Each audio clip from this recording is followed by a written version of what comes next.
یہ بلی جو ہے خود بخود آئی ہے ہمارے پاس، ہمارے گھر میں جو ہے اس ٹائم رہ رہی ہے، تو ہمارے ساتھ ساتھ چلتی ہے۔ اس کی کچھ صفات ہیں، عادات ہیں اس کی، یہ گھر میں پیشاب جو ہے نہیں کرتی، بالکل نہیں کرتی، اور نہ ہی کھانے پینے کی اشیاء خورد و نوش جو ہم نے رکھی ہوتی ہیں ان میں منہ وغیرہ نہیں ڈالتی ہے۔ یہ اللہ تبارک و تعالیٰ کی طرف سے آئی ہے، تحفہ ہے، ہمارے بچوں کے لیے کھلونا ہے، تو ہمارے ساتھ رہ رہی ہے۔ ابھی اسے چند دن ہوئے ہیں، ایک ہفتہ ہوا ہے، خود بخود آئی ہے، اور اس کا جو مزاج ہے، اس کی جو طبیعت ہے وہ ہمارے ساتھ جو ہے مل چکی ہے اس ٹائم۔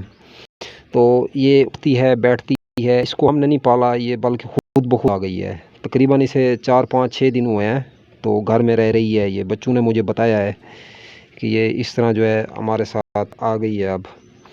تو جانوروں سے جو ہے ہمیں محبت ہے، انس ہے، لگاؤ ہے، یہ ہمارے ماحول کا جو ہے حصہ ہیں جانور جو ہیں۔